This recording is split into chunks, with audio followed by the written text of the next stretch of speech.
اللهم الف بين قلوبنا اللهم الف بين قلوبنا اللهم اصلح شبابنا ويغفر لسجودنا اللهم اصلح نساءنا اللهم اصلح شبابنا وشباب المسلمين اللهم اصلح نساءنا والنساء المسلمات اللهم اجعلهن متحاجبات برحمتك يا مرحبا يلا فيون بسكوت ميدن كلام موديل يلا فيون بسكوت ميدن atelier éducation ɓurata focus ɓurata wawa waɗede koye atelier éducation beele eɗen ken dañano waɗi gotto fangal éducation waɗe eyyi donc atelier santé o fuɗɗorino d' abord ko waɗi histoire poste santé tokomaji o holno arduno e holko jogaɗo en ɓe kalno hen ko mbiyeɗe jogino une salle de consultation bureau no woodi ɗo salle d' accouchement salle de pharmacie et une salle d' observation poste o dirige ɗum ko infirmier médico social ɓe mbi noon caɗele ɓe jogino ko bâtiment o ne naywi ha no fewi toit o koko gasi tan koko boni ha laaɓi clôture o moƴƴani hay clôture taariɗo moƴƴani par ce que jawɗele foof ene naati hen ɓe gara éclairage eɓe jogui probléme aussi bouteillage gaz ɗi ɓe daña tan renouvelde ɗum par ce que alano chaîne de froid salle d' accouchement o ne manqueno liwuji aussi liwuji mum timmano moyen ji dal ngalano haydara kadi ko ɓuri goɗɗe ne notirtuno donc ɓuriɓe doole recommandation ɓe mbanno par rapport santé o ko yo personnel o ɓeɗene ɓeyde hay sino ko poste infirmier d' état wawa dañanede ɓuri ngo table d' accouchement wawa dañede pour rechauffde sukaɓe jibinaɓe ɗon noon mbaɗe sino ko couveuse fatfaji jibinede gori fragile seeɗa cuusa hemde boolal ngol mbaɗe couveuse walla koye noon ko couveuse ɗi tan mbaɗene to woni tan ko woni taw température to woni nder o ne moƴƴiri ambulance wuro ngo ne sohli ɗum ene sohla aussi sukaɓe formé e secourisme woni parfois neɗɗo ne wawi joolade ɓay par exemple wawi arde woni de faye puccuji dangnen mbaɗanɗe ndeni ne waɗi gestu tan ko foti waɗede simple tan pour ha wawa fabade voilà fabade merci e waɗi kadi préparé wuro ngo saaha fof waɗede journée médical journée ji médical jewte taw yimɓe ne ƴeewa aussi invite ɓuura goɗɗe walla ko way noon eyyi ɗum ko atelier santé o atelier ɗiɗaɓo ko affaire pelle gonɗe wuuro ɗe e limtanoɓe ɗe keewi no feewi ne waɗi fedde rewɓe ne waɗi fedde jeunesse o ne wanno coopérative agricole des hommes coopérative rewɓe bureau APE woni fondamental et secondaire APE association de parents d'élèves d' accord commission santé commission forage commission SAVS ɓen SAVS magasin affaire ñamdu wona fedde kawral commission des sages enɗam France ɗum ko wuro e wuro ngo fof so yiɗi étranger walla ɗo hen kawral nokshot ɓe garano 77 ɓe ɗiɗi kawtal ɓe tawtanoɓe ɓe ɗaɗo ɗiɗi absent jeunesse iɗiɗo tokomaji woni jit ɓen aussi tawtoronoka adet woni étudiant ɓe ne mbaɗanon ɗen ɗumji vacance soit ɓe tawtoronoka walla fedde nde natti wurde no wurduno avant ni fedde noadiɓo ɓen mbino aussi yomen jaafo ɗumen dañano arde kono mbino kam ne mbaɗi hen duwaw eran ko ɓesɓe tokomaji ɓen aussi tawtorono kono noon min liggodirede mabɓe fanno goto ɗumenɓe ɓe neldino kam affaire troupe théâtral o ko kamɓe toppitino ɗum kamɓe gérno ɗum nde golto troupe théâtral o ewa fedde rewɓe poɗele men ɓe wi ko réunion ngaji nattino tan presque waɗi ɓe nattino wadde batuji ɓe nattino presque yiidirde hay cotisation ngaji ɓe nattino dañi probléme fondamental o ko forme uji coopérative joginoon ɗen ɗi fof natti waɗi gila agent foncier clos waɗananoɓe code de la PN sonader ɗum fof natti waɗi association ne jogui moulin en mille kono mbi koko fanno ɗum ko caɗele mawɗe ɓurno soñde koɓe jogino moulin en mille machine gunowo wono ko fano eɓe jogui balle aussi ADC men dagoɗen eɓe jogino association goto ADC ne walli tan noon ene jeeyno probléme goɗɗo caggal machine gunowo ɓe jogino probléme mode pompe ɓe ngalan ɗum partenaire uji ɓe liggotori ɓe joguinomen caɗele mawɗe ene mbawi mabɓe exigence uji tedduɗi no fewi ɗoɓe cohli balle toon par ce que joni ko yimɓe jangguɓe gimmo par exemple kayɗi walla ONG ji garɗo fayi mabɓe won exigence uji ɗi ko holɗum mbiyeɗen liggoro ni henna par exemple ɗum o gonɗo ɗo chaine froid o eɗen liggodira ko ndeɗen liggodirten ɓe naata hen parfois to ɓe ganduɗa ko woni resko ɓe naata hen walla ɓe nanne hen ɓe ngala conseillé ɓe no fewi wuuro ngo eɓe manquira ɗum no fewi walla en tout cas alors niveau kamɓe ɓe manquira conseil aji no fewi soɓe naati hen parfois wontanaɓe perte wontanaɓe caɗele eɓe cohli ɗoftede heewa affaire association ngaji ɗon proposition central o wiya ko pelle ɗe ne keewi ha ɓurti koyo wuuro yo jogo guinol jogo fedde wotere jogo jimadi wiyetede jimadi wotiri taw ko yimɓe foof ngal kam association wuro ko miccanto e gueɗe wuro ɓe jogo association goto mi yana so yiɗi noon nder association parfois yimɓe dokke won rôle uji won so ɓen gayni kadi dartoɓe oɗo atelier walla oɗo eɓaw innira ko gollodiraɗe federaw yiɗiɗo ko haɗani tan e machine dunowo oɗon heeɓima en ƴeew caɗele kalanoɗe golle gole jiiɗon yimɓe tonga ɗum ƴeewa holno mbawi jokkodirde beele kañum fof e wawa sattirede sen sen eyyi donc so tawi oɗon jogui tettomaji won namde won aɓe mbawi nam jaabade machine o arti emin liggo kono hande kam wuuri tan hande e gueɗe amen ko prix ɗum wuuri tan ɗo e gueɗe wuurete ko prix goji machine o noon ko kañum machine unowo gawri e machine ndiyam kañum en jogui gurdam tokomaji naaɓe aɗo no rewɓe kaltan son ngala machine jarnowo en ndemoyta en dañata leguimaji en dañata jamde hay so jamde wuro Bocar naaɓe garan guuri koye guese meɗen ko hen guittata ko jawdi mumen yaal enen ko hen guittaten ndeɗen jiituɗen koye men debbo fof e nder ndema heɗo nafa hen pire mum ko daɗam mi ƴaƴi orode so tenade mbiye ko tenade aɗa wawi santoyde ɓaylo kañe taw ko ndema basalle ko hen dañen hen gawri men dañen hen gueɗe men fof leguimaji fof dañen ko wona ɗum ko machine unowo gawri o so unani min kirtota hay goto hirtota koye ɓuurata ko heeƴe wonnoɗo enen solade Amadou enen gaddiɗo machine mumen oɗo hakkille wuro ngol wawi fodde foof kono kadi rewɓe ne yiiɗi dañde ko jeeri ko tame juuɗe mumen taw ko kañum en jeeyi eɗen nattina mbuuɗu eɗen nattina buddiɗi emin jooɗo jamma emin jooɗo ñalawma taw emin gandi ɗum ɗo kaake fedde rewɓe taw ko minen seeri kakaɗen emin jogui nokkuɗo min mbaɗi muule en ville o so ari emin joganimo place ɗo woni emin joganimo place taw so min jogui machine paaka wonade kuɓere amen komin sok omo natta toon subalelno ay on natta ene jogui kake amen e kaɓirɗe amen fof nan toon sa yi kadi namdimo kaɓirɗe ko sawno arde tame tawomo arde essence ruga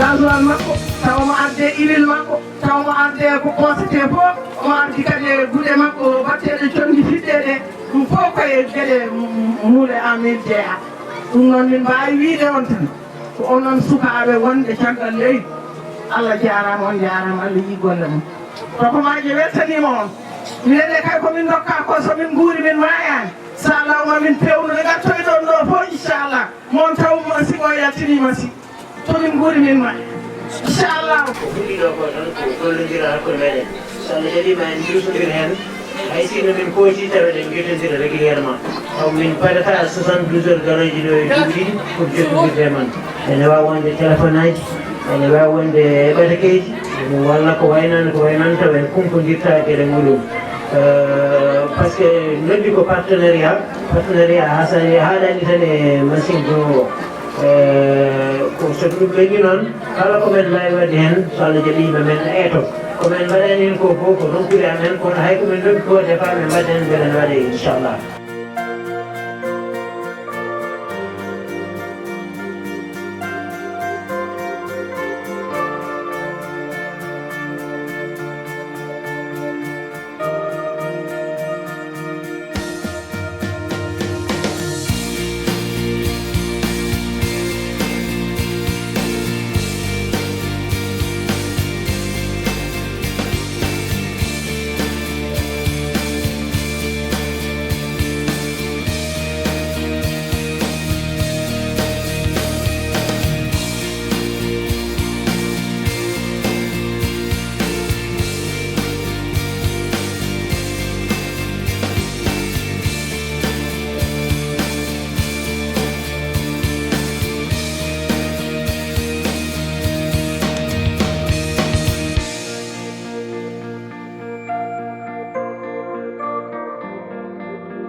donc xaalis faranɗo hen o ko waɗa convertir holno wirni ko waɗa convertir donc en outil ɗum waɗi noon montant mbiyaɗo 4 millions o ko montant approximatif par ce que dépendit koye taux de conversion xaalis fofaɗe euro o kewɗe hen heddi par exemple ko France woni koye euro pour l' instant mbatta tawi oguiya donc jour mo watte oguiya o taux de conversion ne wawi variété donc ko récolta e euro ko hawra ko 6640 euros c'est des montants qui sont vraiment précis. 6 640 €. 1 600 $ canadiens. Et one day, 85 300, non, 853 950 ouguiya. 853 950 ouguiya. Tout le monde peut avoir. Montant total, 4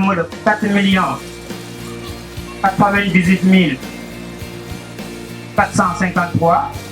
On le montant pour après le montant euro dollar canadien, on va convertir après Foxama, à 4 98 453 €. Alors, je ne sais pas le détail parce que le suivi là, il a été fait donc, dans le groupe WhatsApp.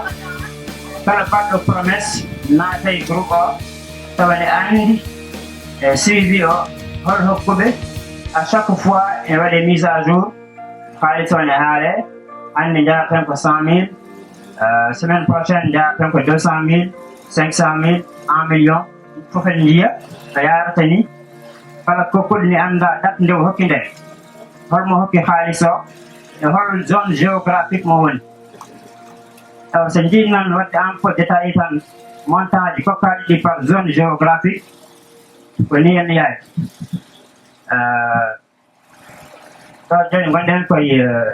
Nombre parce que indépendamment de faire coca, il y a fait ce qui mais le vote, c'est à dire que 100 000 bien, vous dites de Matau, vous dites que original par exemple. Donc, nous avons ce qui notre team, non seulement encourage cette initiative, mais en même temps, on lui le bienvenu pour donner par le corps. Donc, il y a un suivi, il faut qu'il y ait une copie en fait, indépendamment du montant récolté, combien de participent à appel à don. Donc, en tout, il y a 132 personnes qui ont contribué. Nous avons fait un peu de contribution et appel à don. Et Japan, il y a comme 61 personnes en France. Et Japan, il y a pour Knockshot. Et ça peut aider 17 personnes pour Nouadhibou. Et il y a ça pour Tokomadi. Et il y a ça pour l'Amérique. L'Amérique, pour le Canada et les États-Unis. L'Amérique du Nord, en fait. Donc, le Canada et les États-Unis. Et il y a ça pour l'Afrique de l'Ouest et l'Afrique centrale. Vous avez Côte d'Ivoire et l'Afrique centrale. Et aujourd'hui, xaalisaj banno di province ɗi hannde wonno dernier kono noon hannde e nder groupe whatsapp o mi continue hokkede ɗum tagi mi waawi so tawi waɗaama mise à jour e balɗe garoɗe ɗe montant on wawi ɓeydaki seeɗa eyi ko ndin ɓeydude heen tan ko depuis nde affaire o fuɗɗaande waɗi quelque critique ɗum ɗon ko hunde normal par ce que ala fof neɗɗo gonɗo parfait ɗum tagi kadi a wawa kadi wadde ko woni parfait kala ko waɗa tawi tan a yurnima aɗa wawa ɗuɗɗude heen ellaji yimɓe ƴeewa kanko so waɗi noone beela kala jiɗɗum so tawi yii ko initiative moƴƴo ngabbo heen ene mbawi noon wadde émettre leur critique walla remarque uji beela yimɓe ne mbawa pusrade ɗum pour la prochaine fois ɓeyditoro mbasa wadde les mêmes erreurs walla en tout cas amélioré ko mbayi kon. Assalamu alaikum.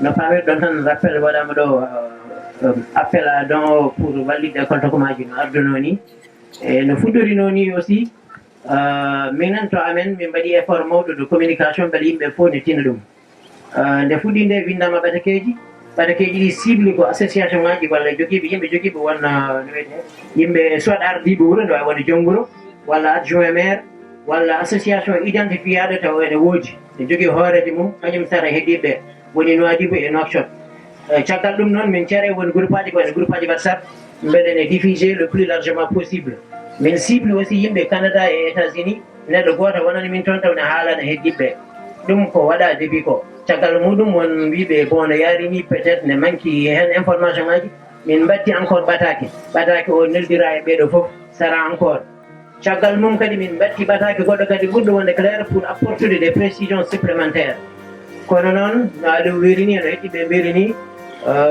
ko waɗa fof wasata hen yimɓe hen won critique aji won maintenant ko fichier o waɗa ɗo commenté pour wiya ko yimɓe sabba naggam mbaɗi ɓe France ko ɓe yimɓe mbaɗi Nouakchott ko ɗum tolni no waɗi ko ɗum tolni ene waɗi enseignement goto mo poɗɗen firde hen et je pense qu'il ne faut pas que ɗum waɗe occulté c'est à dire ko faɗani suudede foti ko haalede ha leer ko holɗum c'est vrai affaire o initiative o woni c'est à dire kettuɓe meeting o yimɓe ko France kono ko enen fof ndendi ɗum e constat o ko ɗo enne ko ga yimmi ko ga en yimmi initiative o ƴetti toon amin mbawno wi tan minen fedde enɗan français komin à peu près sappo e joyo amin kalnayi amen min keɗima ko haalano ko ɓennuno min mbi cette fois ci kalden to ko majinaɓe to mbawi wonde fof goto ko contribue ewa joni noon so remarqui ko haala ko min mboɗo yiiɗa sirde hen un peu attention yimɓeɓe on est d' accord là-dessus minen fof ko Nouakchott doole men ko toon goni kono Nouakchott naɓe contribuani no hanniri no foti wonde ni kalden gongo sinno tan Nouakchott no joguirɗen hannde presque tokomaji fof koko eggi no hoɗi Nouakchott so tawi naatino hen mbaɗi contribué no hanniri ni en jettoto forcément les 100 millions je pense que ene foti so tawi ko wayni ene waɗama doole ɗe wona France goni doole no wirani ko keewal France ko no wirani yimɓeɓe jogui toon residu galleji men jogui toon ko salaire aji c'est vrai mais ko liggotoɓe jogui galleji doole men goni surtout ko Nouakchott naɓe contribution men so remarqui ko commenta ɗo ko heewani ne famɗi no feewi ene famɗi ene foti ɓurde ɗon e so ɓenni ɗo noon ɗo enne wuuro ngo wiyaka wona forcément kalis awile haali ɗum wiya ko kala neɗɗo ko wawi sibe Allah emin jiiɗi aussi eɗen jiiɗi aussi neɗɗo fof yiye hen hoore muɗum hay sinno ko mbuɗu wari hen walla ko dawol guese walla ko goɗɗum ko jinjinnoon ɓeydun hen no jafoɗon hono jarama niya kala ko neɗɗo waɗi e gollal ɓayri woni koye nafkude école woni koye nafkude woni laana woni koye nafkude sakki hono cellal ɓeydori woni koye nafkude holno jangde ñeñcorto holno ngaru ɓeydorto ɗum koyo fif annim ko fi sabilillah wallahi ko fi sabilillah waɗi noon laamu ene walla ko mbiyata ko janggude mbiyata yani état providence ɓennama laamu jogo huuɗo fof tan woo fof jogo kañum fagguru jogo remu jogo gaynade jogo cellal ɗum seetama ko heddi ko initiative aji goɗɗi walla ɗum ko ɓesguji ndin leydi ko heddi ko laamu jokkid ɗum ɗo de koye peeje e nukɗa goɗɗo hono ko jibiyata ko o haali kongol heewi fayida o yi ɓurannoɓe ƴeewe wallahi akwani kongol woɗoyam hay sinno ko yimɓe temedere piya temedere ujunere ɓurno moƴude e yimɓe sappo tan walla yimɓe joyi piya temedere ujunere yani firti holɗum ko janggude men fof c'est à dire ko le développement participatif hande walla gonangal meɗen hande e oɗo kikiɗe ene wayno hande adden ɗo henna ko pour ɓamtata wuuro ngo e mboɗo wawi ko puɗotoɓe tan taw woto ko wiide kamɓe sukaɓe fuɗɗumi ɗum ɓe jarama moni fof kala ko wawi wadde hen kala ko anni wadde hen kala ko waɗi hen doole muɗum e jawdi muɗum e ngaalu muɗum e peeje muɗum jarama projet ji wuuro ɗi feddereɓe nan gadnama momoje gadnama limoŋeji fof ɓe goppi boni ha boni il faut faire revivre les coopératives parce que les coopératives la kañum jogui jawdi jogui yimɓe tant que ɗi guurani en jaɓani liggade ɗiɗi mbaɗe revivre on aura toujours fait c'est vrai éducation ne moƴƴi kadi pour le moment si je comprends bien haaleten hanko fondamental ko les zones nanano wayni il est dans un état piteux ƴeewnen mo oɗo kalis fof ɗiɗo million aji ɗi ɓurti ga ɗi toon yo ƴeewen hunde soit une autre campagne une autre offensive pour le lycée walla kalis o ko fewnaka fof heddi ko fof paali ɗum ɗiɗo journée ji ko ɗum waɗi janngo so Allah jaɓi janngo après midi mi caggal takkusane mi waɗa atelier sur le problème de l' éducation e probléme jangde école gati no Demba haaldini e probléme jangde wona alsuuji ɗi tan no boni walla tafede doɓete ɗo tan probléme jangde en rappeli ɗum ɗo naane ko jannginoɓe ko janngoɓe ko bamum janngoɓe ko laamu woni hen ɗi mbawɗen wiide eɗen ƴewana ɗum feere woni hen ɓurɗi men doole ɗine ƴewatemo sakkande ɗum feere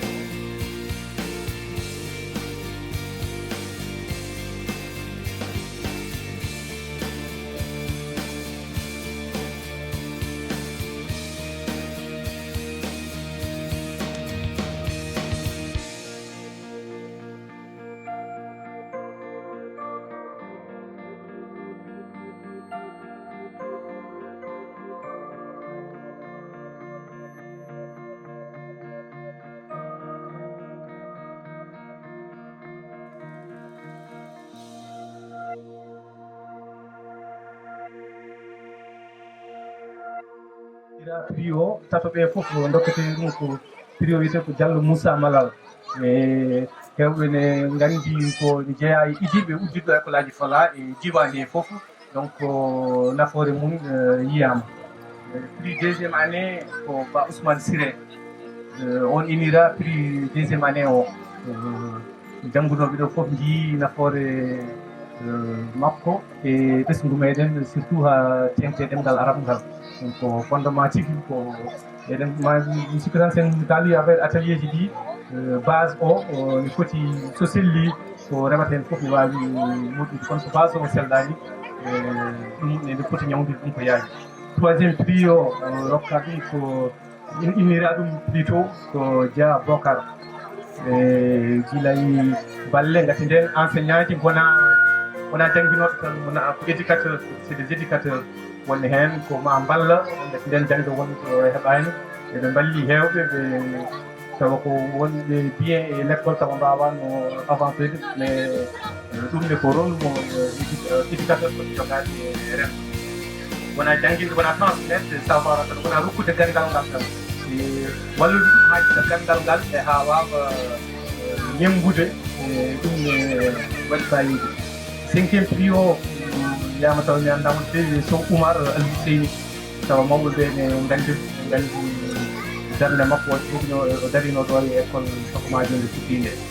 E sixiéme prix Ba Demba Makam yaham mo yimɓe fof ne nganndi darnde makko la preuve ɗinen entré en sixiéme babiraɓe hay goto annda hen hol kayitaji fewneteɗi pour wadde wawde waɗede entré en sixiéme ko kanko darato o waɗana mum fof dossier mum ha wawa wonde candidat donc eɗen mission collège to prix ji dokkaɗi ɗi dokkateɗi ɗi innira premiére année o ko Ba Samba Isma heew kores yahmo ɓeɗe hewɓe hen ko yaaɓe yurmo ɗumen yaafo ɗumen en tout cas ko teskitaɓe kala adumunoɓe wona meede inde kores nde surnom kores o yalti par ce que ko correspondant kala collégien gol jaaɗo ka hay ma woni o hébergé ɗum ma woni correspondant mum pour kala to yahate kala ko signinte kala ko darate o darima ɗon o darde jinnaɗo woni kala e deuxiéme année o prix mum rokka ko Ba Daouda Sega kañumne ko jaaɗo yallah yurmo ɗum yafuɗi kasalika mbasen jinnade tan e troisiéme prix ko Ba Mamoudou Harouna on ko sakkiti o o dandi o nafi o heewɓe o daranima darnde Tokomaji naji foti darnade ɓesgu muɗum e so yalti. Quatriéme prix o aussi Al Hussein Acca kañum daranima toon sukaɓe meɗen ha jooɗini e ko ɗin ɗon prix ji innirɗen collège o e lycée o kono ittataɗen miijo aussi prix ɗiɗi so yaha so lycée o kansuji goɗɗi dañama ma ma inniroyɗi prix ji kono hen goto innirten ɗum ko Ba Mamadou Samba e darde mum wona direct de façon indirecte avec général agent constructeur hewɓe jangguɓe école primaire ɗo dañi ɗum hen apportani hen kayeji dañi siloji gommuji nafi e ɓesguji jangde Tokomaji naɓe e prix takkitto sen dañoyi ko Ndiaye Djigo ne koye enseignant ji gonnoɗi ɗo e école primaire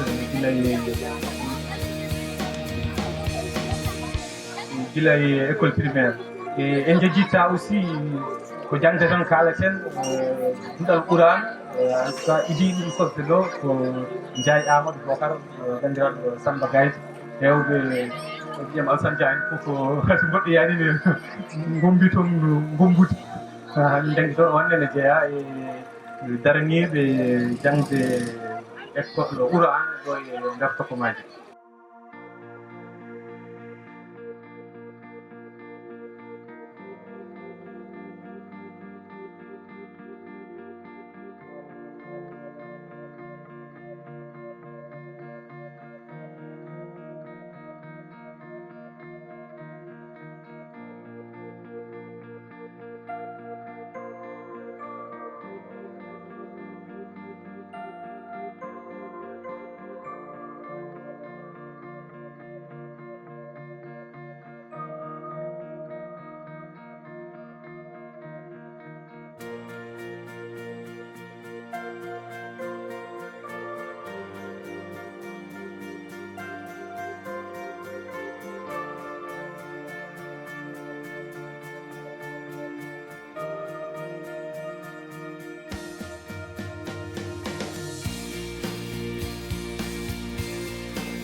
Ici, nous avons une école à cycle complet, donc de 6 classes.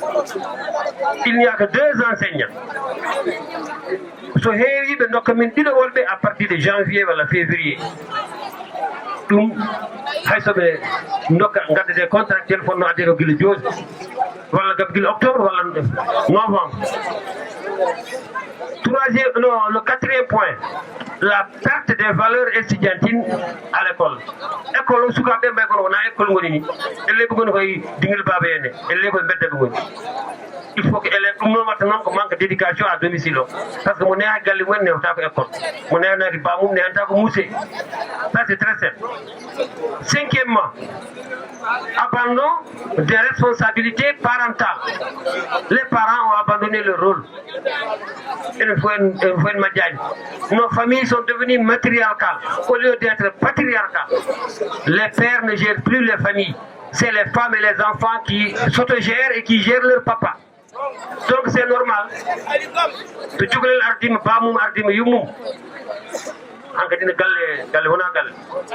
Nos familles sont devenues comme ça. Elles sont devenues matriarcales. La famille africaine, en général, elle est patriarcale, sous l'autorité du père. Mais nous avons tous abandonné le terrain au profit de nos femmes et de nos enfants. C'est une réalité qu'il faut accepter. C'est ça, c'est ce mal qui va jusqu'à l'école. Maintenant, on a fait une ébauche de solutions. Premièrement d'abord, éduquer les enfants d'abord à domicile. C'est une responsabilité qui nous incombe tous. Le problème, c'est-à-dire, Soukabe d'abord,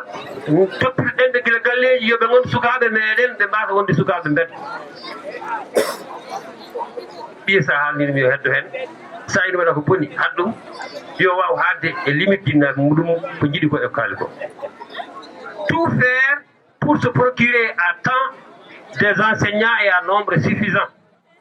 Le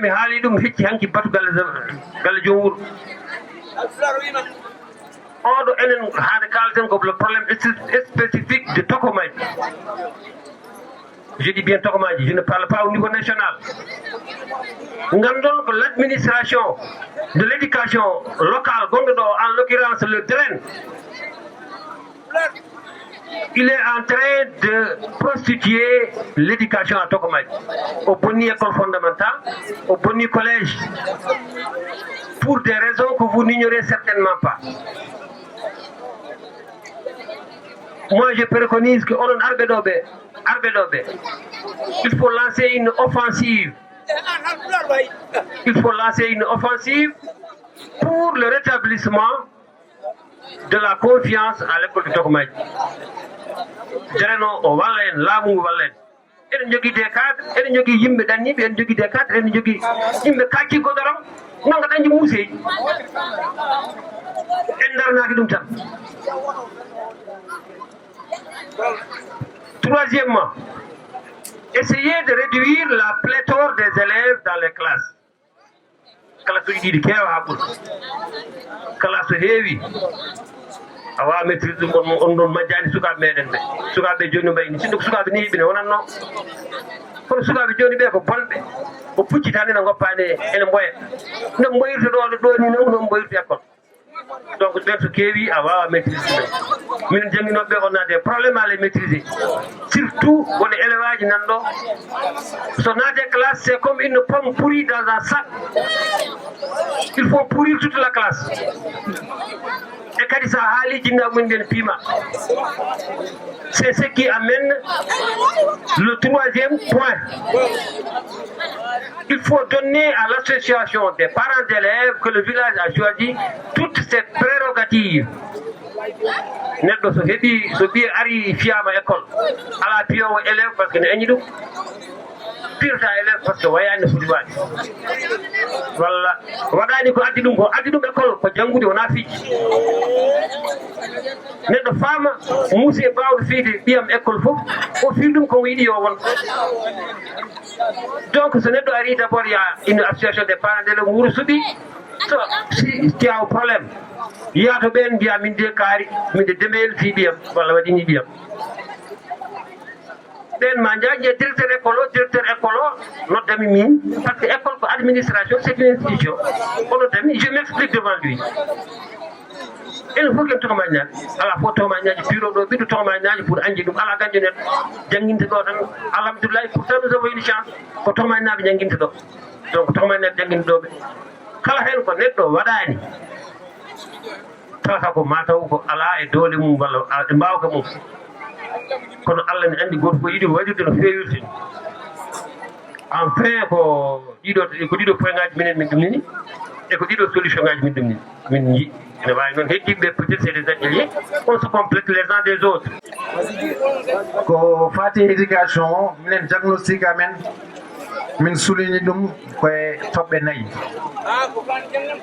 toɓɓere adanne nde ko fati état woni leydi ndi toɓɓere rewde hen nde ko fati jinnaɓe ɓe on les parents d'élèves toɓɓere tataɓere nde jangguinoɓe e nayaɓere nde élewaɓe ɓe élewaɓe donc toɓɓere fof nde waɗi point ngaji kadi nder muɗum bon pour toɓɓere adanna nde woni laamu ngu état min kaalen ko haala la mauvaise formation c'est à dire jangguinoɓe ɓe laamu formaniɓe no hannirta ni saka kamɓe ɓe mbawa jangguinde sukaɓe no hannirata ni e état kadi ala suivi c'est à dire neɗɗo so formama yeehi jangguinoyi tan ça va et puis c'est fait hay goto abbota comme ala no wiyatno ala inspecteur jooɗo hitande garani donc firti ko jangguinoɓe jurnittaki ce qui fait kamɓe e point mabɓe so beelaɓe mbasa jurnitade e élève aji ɗi ɓeyde ala woni caggal mabɓe ne hirjinaɓe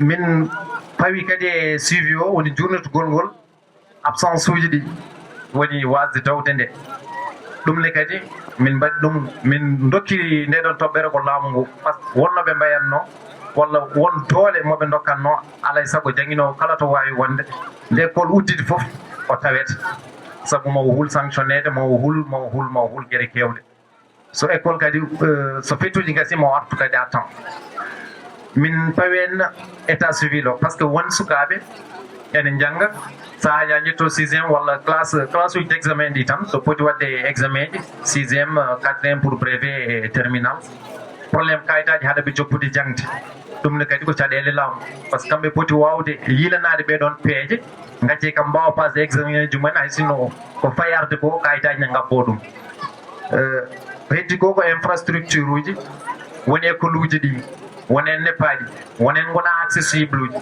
donc ɗum ne kadi ko caɗele momin dokkiri laamu ngu toɓɓere wonde nde ha joni koye laamu ngu ko ɗemgal ngal arabisation woni kaw Demba haali ɗum joni c'est à dire ko enen ɗum mi sikku ken francisant ji tan ni inne hen jibtinɗen ken tubakoɓe walla yaaru banggue français donc subaka goto ittude arabo fawta ɗum e dow français o ene wonana sukaɓe meɗen enen ɓaleɓe wonana meɗen lor no fewi ɗum ne kadi ko caɗele keddiɗe ɗe ko laxisme o e nomin expliqueri ni walla e nomin jiiɗi famminirde moɗon ni ko hokkude élève aji ɗi saaha kala mbawka taw ko an o jangguinowo darotoɗo hokkaɓe aɗa hollaɓe surtout e examen ji ɗi ɗum ne adda dépendance élève aji ɗi hankkandi e goto watta effort fadata tan ko jogori hokkede ko ɗum ne kadi laamu ngu wonno darortono so motivé élève aji ɗi mi anticipe un peu les solutions so waɗino motivé les élèves kamɓe mone mabɓe kala ma waw wadde effort taw fadani tan e ko jangguinowo hokkata ko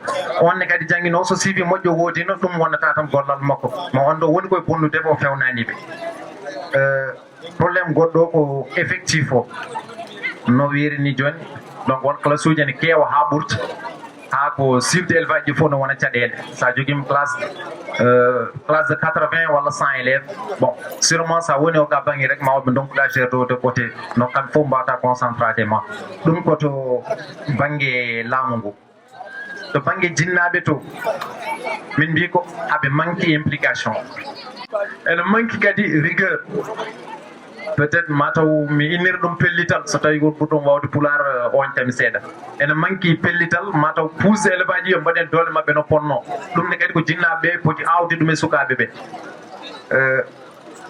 ene jogii kadi wone jinnaaɓe taw janngayni donc ɗum ko point goɗɗo woni point tataɓo to batte jinnaaɓe to donc ɓen janngayni ce qui fait que kamɓe koye maɓɓe ɓe ngannda tous les enjeux gonni heen ɗi donc ene adda désintéressement seeɗa jawɗo kam mi anndan mbaɗitanmi ɗum e pulaar probléme moins eyi wone baŋngeeji woni élevage ne jogoo caɗeele jogogal peut être wawde wonde dans de bonnes conditions pour wonde au même niveau ko élevage heddiiɓe ɓe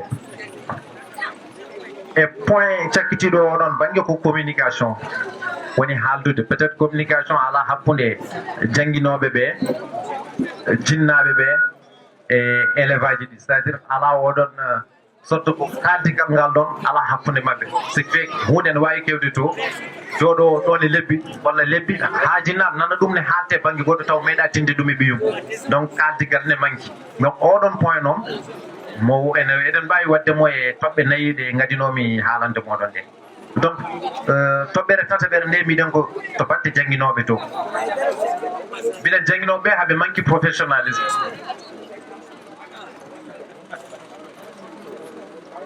manque de professionnalisme ɗon kadi mboɗo sohli wallede bon c'est à dire que wone maɓɓe jangguinoɓe no gona professionnel c'est à dire mi hokka exemple rek somi heeroto wone jangguinoɓe mi ara komi jangguinowo mi jaɓani fof ƴeftude responsabilité jangguinoɓe peut être par ce que il faut mi anda komin modèle won sukaɓe koyam koppito mais comme ko wona professionnel mi arda no beelami mi ɓornoro no beelami mi naati no beelami ɓayde koye Mauritanie gonɗen won culture meɗen enen no yaari donc oɗon probléme nan ɗon e kadi andude ko kamɓe goni responsable élevage ɗi sahani ndeɓe jetti école ha ndeɓe gummoto ɗon nde koye less jimani mabɓe ɗo goni donc ɓe poti wonde ko ɓiɓɓe mabɓe par ce que kamɓe goni modèle aji ɓeɗon problème transmission savoir eɗen mbawi wiide kadi probléme pédagogique bon oɗo banggue min cible ko wone jangguinoɓe taw ne jogo caɗele jomum ne ene jogui bagage intellectuel mais omo jogui caɗele no yaltinirta ɗum c'est à dire no transmettirta savoir o no hokkirta cukalel ngel gandal ngal donc des fois omo ene ara tan no worini no heewirni ɓoye cukalel non c'est pas évident cukalel jagga ɗum foof probléme hakkunde gandal ngal ummade e neɗɗo e jangguinowo faade suka o no yarata ni ɗon ne manqui communication woni mo kalmi joni o e absentéisme o également par ce que jangguinoɓe woni ɓe garata et conviction pellital walla yidde eyyi bon pellital yidde walla choix eno mbir mais c'est que sûr ko ene manqui conviction jangguinoɓe ene heewi jangguinoɓe Mauritanie wonɓe jangguinoɓe par accident ala e mabɓe cuɓiɗo yidde wonde jangguinowo mais ko woni jangguinowo par accident o jangguinowo par défaut par ce que won goɗɗum ko yinno heɓani faute de choix o yaha o yiilo ga o jaggen ce qui fait que so élevage réussiri so réussirani ɗum ala ko bonnata to makko ɗo jumo makko salaire woni ara c'est bon donc han kandi no waccidi responsabilité o fof jinnago ele toɓɓere sakkitinde ko toɓɓere nden fati ko élevage no mbiɗen joni min joofi e ndeɗo toɓɓere ko needi no mbiri joni ni woni élevage ene manqui needi on noon mone hay omo metti oncude e nder école par ce que ɗum foti fuɗɗade ko galle ene wonde volonté pellital bon on banggue en mbannaw ɗum to fondamental ɗum mboɗo sikki eɗen mbawi ratage de ɗum e collége o jaaɗo ha watti haqqille kam ko kañum fellitata anda ko woni haaju muɗum wonde mabɓe ɗum woƴani ɗumen ko yimɓe dawi tan kamne dawi e dépendance o woni no kaldunɗen adani ni wone mabɓe ene dawa ene jippo kono noon révise ala yiilade wonde ala haydara mi visani examen so ari mi faɗa laayi nanɗo ko sehlam omo foori donc hay so examen ari gonami tan koye jiide ha nde wari foof o werlo kam foyi o glissanami foyi mi jagga mi recopie o ha laaɓa mi yaha lawolam bon ɗum ko to banggue caɗele to banggue solution ngaji ɗi min heɓɓi kadi ko peeje taw kadi min tugni koye caɗele ɗe min gaddi ɗe donc wona toɓɓe nayyi toɓɓere adande nde min miiji ko ɗum koto fate laamu ngu ko mairie o ne foti impliquede mairie ene foti impliquede par ce que won gueɗe min miiji ko hakkunde administration ngaji mbawi haldude ɗum par exemple yimɓe mbaɗa traitement de faveur soñji ɗi par exemple pour élève joguiɗo probléme kayitaji mairie walla état civil ne foti wawde e won saaha par exemple ko saaha examen ji gonɗen wawde récalde woni yimɓe pour accude élève aji ɗi keeɓa kayitaji men mbawa waɗoyde examen ji mumen ɓe gacci ɓe dokke tawal taw kamɓe a mbawi herorade ngal ɗon tawal séminaire uji pour renforcer capacité ji jangguinoɓe ɓe walla recyclage uji e saaha kala jangguinoɓe ndendine waɗe séminaire uji beele maɓe renforce capacité ji mabɓe rigueur no mbiɗen joni ni ɓeydo tinnare peut être e école regroupement oɗo banggue min mbiyen recrutement ene wonde suivi donc école aji regroupement mbaɗe peut être pour yimɓe ɓe dañta chance janggude ɓe sûrement ko noon ça va mboɗum ɗo joni ok e recrutement ƴewde jangguinoɓe par ce que eɗen jogui déficit to batte effectif to donc à chaque fois recrutement yo mbaɗe taw ko jonɗi kadi ɓen waɗoɓe laamu ngu watta mabɓe haqqille point toɓɓere sakkiti to batte laamu to ko sanction ngaji ɗi sanction ngaji gona gonga par ce que eɗen gandi laamu meɗen won sanction teɓe sanction taɓe hayso directeur neldi sanction mum yettotako ni secrétaire drainema jooɗo e lettre o yettotako drain ni sat signe donc on sanction taɓe feere jiɗɗa fof mbaɗa ala ko mbawandamo donc il faut laamu ngu kadi tinno e on banggue wonoɓe administration ngaji ɓe wasa wonde yimɓe corrompiji taw poɗɗo suspendede so ari yo acce suspendé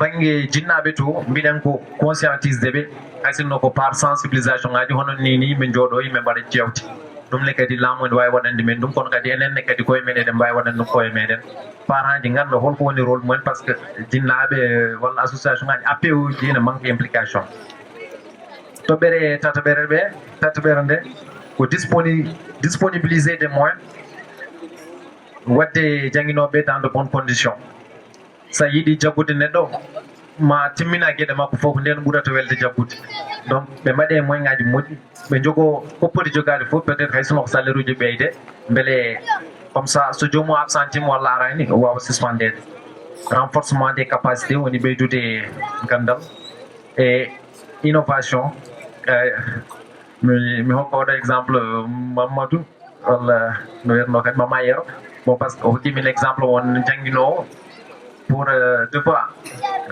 wadde attirer attention élève aji muɗum souvent o amnatɓe walla wonnaɓe des jeux haɓe belto seeɗa haɓe mbeyto comme ça o wawa wadde ko yiiɗi ko donc enseignant fof peut être e banggue muɗum ene wawi jogade peeje no jokkodiriɗe e élève aji muɗum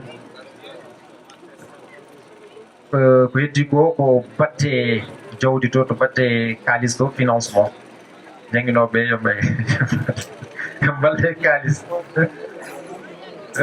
de woni to batte élève aji to min mbi ko élève aji ɗi yo motivé hono no endam wiyata france endam tokmaji waɗni hono no endam tokmaji waɗi ni adde ɗo hannde no jiɗen ni e kikiɗe motivde élève aji ɗum ne kadi adet waɗin sane waɗ ɗum ko hono ɗum ɗo wawi peut être motivde won élève aji mi sikku tan hikka so ɓenni mo wuuri enon france ngol so arti ko tokmañaɓe keɓata prix ji ɗi ɗum kadi ne foti wonde e peeje soit jangguinoɓe walla jinnaɓe ɓe alhamdulillah enen eɗen jogui ɗum.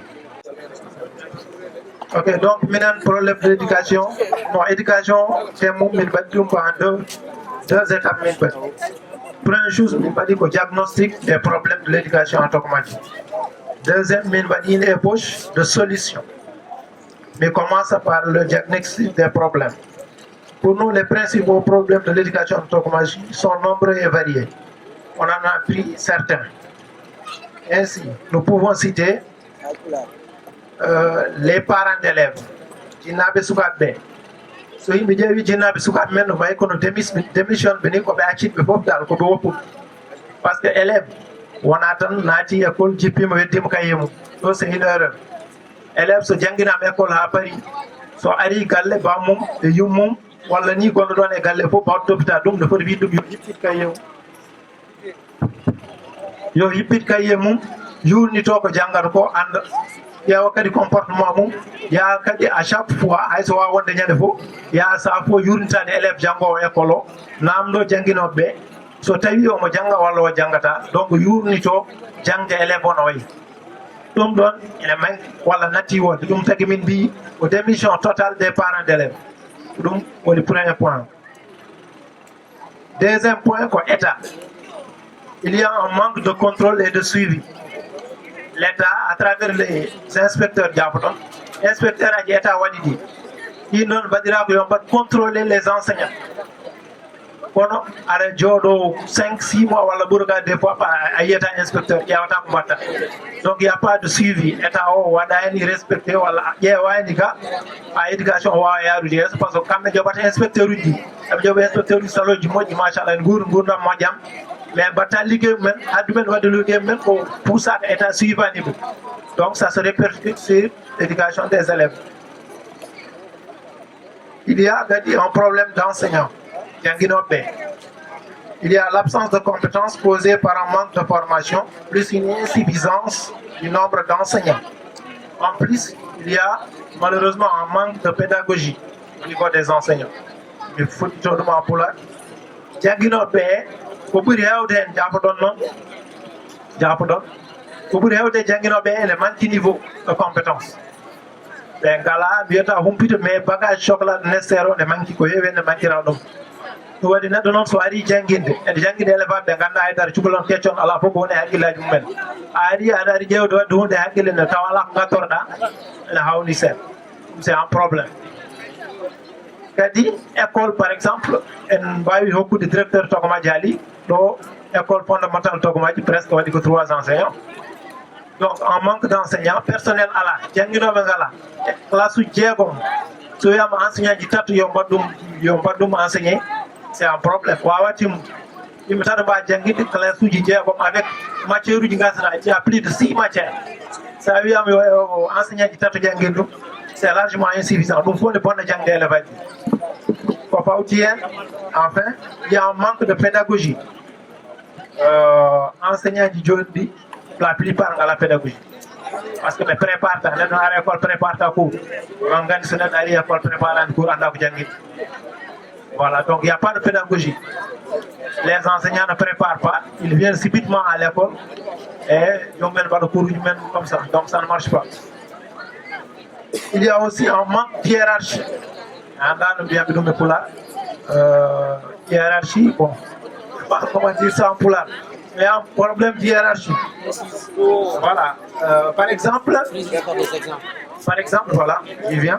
Donc, par exemple, les directeurs de l'école, gala mémis, gala autorité, gala contrôle normal et janginope. Parce que directeur sont des enseignants, wawa adum absentage, wawa suspendu tout. Par exemple, on dit une suspension, il y a tout le temps. Alors, une suspension, et là où le dartinet, il y a un bras long, dartinet. Donc, ce qui fait que le directeur, vraiment, à la autorité, et donc, c'est ça le problème de hiérarchie. Alors, au EDS, au réveil, donc, c'est pas une chaîne. Nous, on a un problème. Il y a aussi un manque criant d'infrastructures. Il y a pas d'engagement. Ngala, comment on dit ça? Ngala, voilà, Ngala, Katirde, voilà, quoi, il y a école du Moji, tableau du Moji, voilà le matériel nécessaire au problème, au problème. Il y a aussi un problème comportemental des élèves qui ne respectent pas l'élèvage garanti à eux et aussi élèves sont à l'école et en habillement, mais il y a dans l'école, c'est un problème de comportement. Il y a élevage garanti à l'école qu'on appelle ça, il y a un garanti à eux, il y a un garanti pour nous, il y a un garanti pour nous, donc il faut c'est à revoir. Il y a aussi le manque de personnalité des directeurs. Directeur, c'est vrai qu'on manque de respect, mais le respect est aussi quand à travers la personne. Neta guma ko dum hokatma respect. Ça only one neta jogi neta ada dari ada siringini. Directeur so jogi dum tan ça va aller mais dum le manki. Elle va dire en cas spécial, le drain du Gorgol, pour les gens qui ne sont pas là, le drain c'est le directeur régional de l'enseignement national de Jokowa. Donc, Gorgol, on Topri Noumo, Tokomaji, il a délibérément délaissé le collège de Tokomaji parce que on a fait tout, il a dit tous les moyens pour le faire, mais malheureusement ça n'a pas marché. Donc, au temps comme on va l'école Tokomaji. Parce qu'on a besoin parents de l'autre, on peut immédiatement y attendre, il y a qui m'enseigne. Rwanda à la bonne part, il y a qui m'enseigne, mais en vain, il n'y a pas de résultat. Donc, on peut dire qu'il a délibérément délaissé le collège de Tokomaji. C'est un problème majeur pour y avoir une solution. Il y a aussi un problème du contenu de l'enseignement. Parce que à chaque fois, il y a différentes approches. Johnny, il y a des approches APC, il y a des approches du God. Il y a des enseignants qui ne maîtrisent pas ça.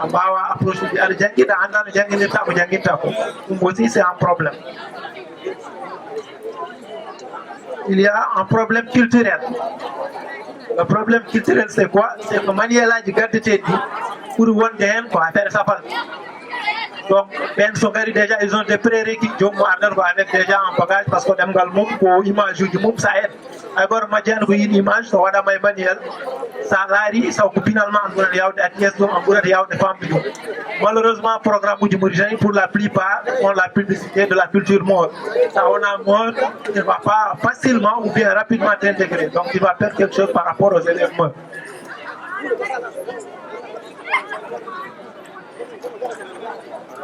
Il y a aussi, c'est un problème récurrent ici à Tokomaji, la complaisance dans les concours de l'État. Parce qu'ils se plaisent au cas où ils c'est un problème très grave pour nous.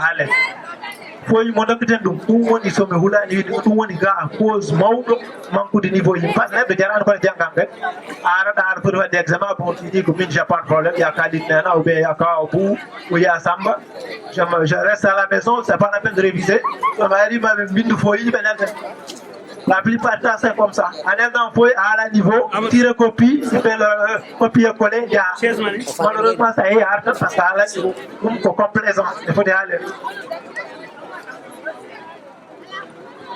collège de Tokomaji aussi, il y a un problème de clôture. Donc ça influe sur le comportement des élèves. Parce qu'en établissement, c'est-à-dire que cela m'a dit que il faut y avoir de clôture. Donc ça va dans le comportement élevage. Mais l'élevage ne sont pas mal bon. Qu'on fait ça dans le comportement, il me charge le faut y avoir qu'on a donc c'est pas bon.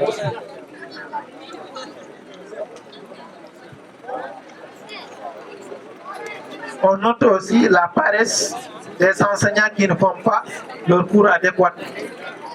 Enseignants du niveau du bâtiment de Kotirki, j'avais souligné cela au début, mais j'insiste parce que c'est un problème récurrent. Enseignants qui ne savent pas au cours comme il le faut, parce que la plupart ne préparent pas. Donc, voilà une importance. Voilà. Aussi, il y a l'utilisation des élèves par les enseignants. Élève a des vieux Wadoyatai, Jangata, ou l'élève a des Nule Fato Faga, Garno de Jangur Swati, tout le Wadatai, ou Nuleto, on faut Gandikam, Keblo, chaque classe de Wadatai, Famata ABCD. Donc, room, c'est autre chose aussi, c'est un problème très important pour le souligner.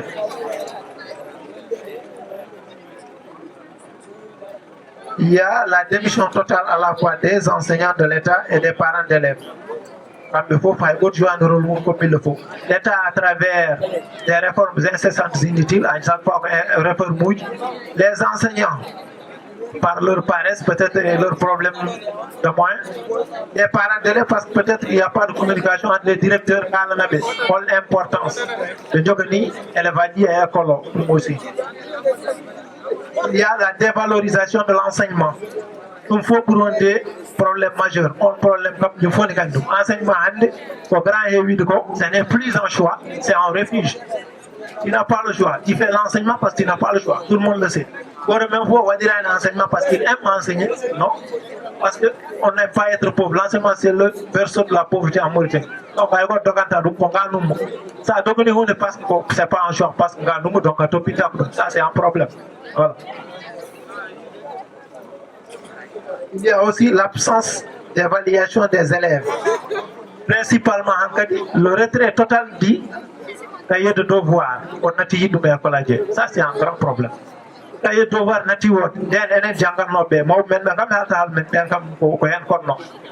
génération a jamais dit, mais cahier de devoir. Ça n'existe plus. Il n'y a pas un cahier de devoir. Ce cahier de devoir, vraiment, ça ne va pas. Il faut y aller. Voilà, grosso modo, problématique, éducation. Maintenant, pour les solutions.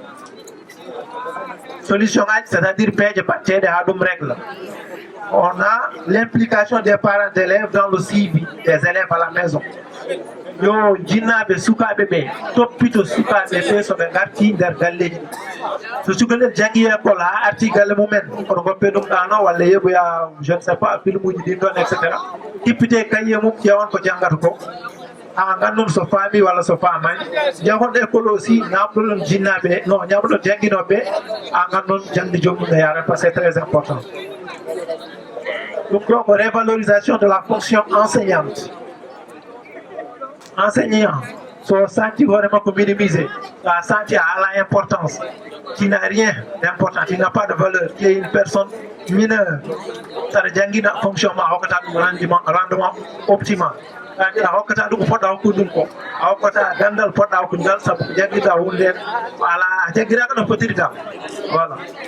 Il faut recruter valeur, recruter faillir du monde. Exiger plus de rigueur et de contrôle au niveau des enseignants dans l'exécution des programmes. Yo, yimbe poursuit.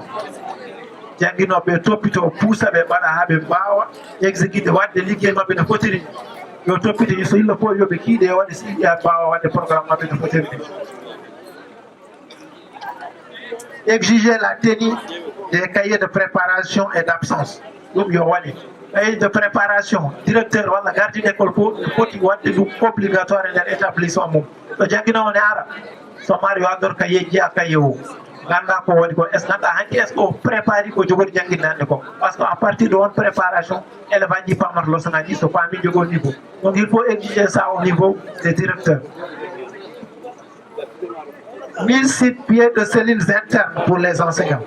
Donc enseignants du niveau pour l'amélioration des niveaux à la fois des élèves et d'eux-mêmes. Il y a pas de cellules internes et créer des cellules. Ouais, nous connaissons groupe animal pour la maison, je m'excuse. Moi, c'est là, mais d'un campé, quoi, ma bébé, va le dire, quoi, à chaque fois, par le leçon du modèle, voilà, leçon, on a un tableau, on a cours, les enseignants, ils disent, est-ce qu'il y a remarqué, est-ce qu'il y a 2 heures, etc. On se parle, voilà, des discussions constructives, avoir une femme de Kayako. Après, ça va dire une famille, donc ça va se répercuter sur l'éducation des élèves, parce que on a fait un enseignant au un bon niveau à travers ça, parce que elle va dire, l'instrument.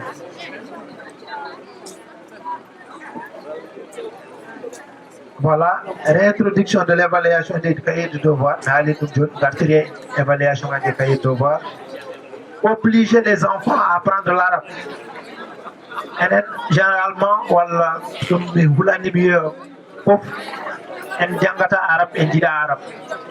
pourtant c'est bizarre, il y a une langue populaire, pourquoi il y a français? Il y a un français. Ce n'est pas une obligation de faire un arabe. Il y a un arabe comme le maîtriser en français, maîtriser non arabe parce que Johnny arabe et français au même niveau. Donc, il y a arabe pour les gars, français Johnny dans les établissements mauritaniens. Donc, il y a un pouce sous cap mourir. Ah, bah, il y a des arabes, il y a des arabes, parce que surtout Mauritanie, la constitution mauritanienne va dire la langue. C'est l'arabe. Donc, on doit être obligé de se faire. Il y a des arabes. Si on va en français, mais il y a des arabes, il y a des arabes. Pour nous, c'est pour les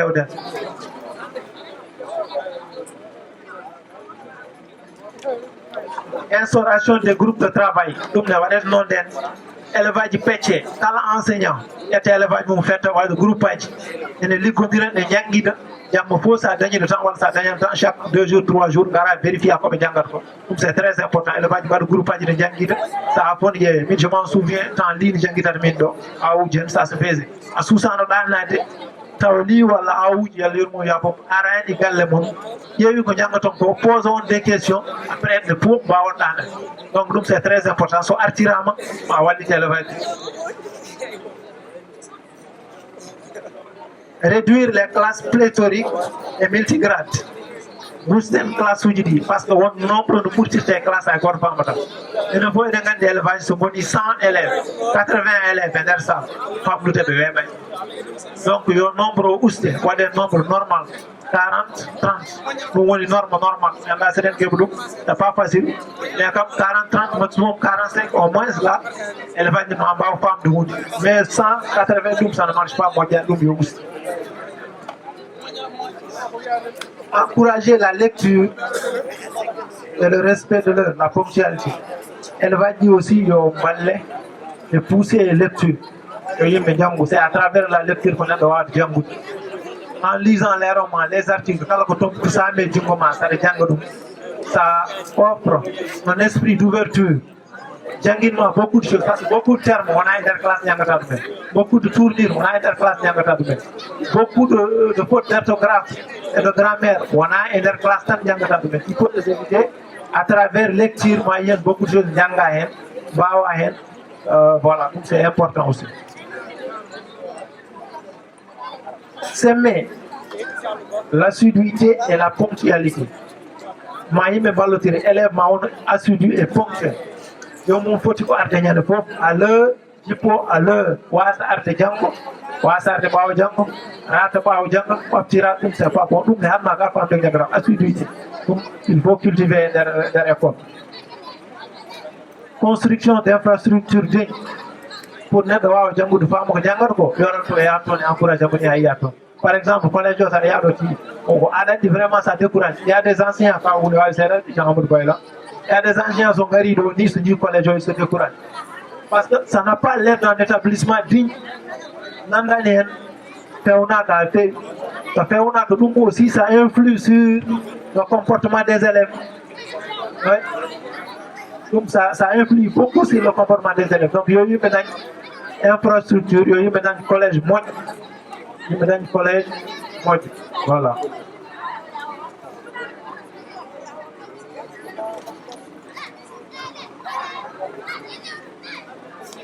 Voilà, donc, pour création d'un deuxième établissement fondamental afin d'encourager la concurrence entre les écoles et ainsi désengorger la classe.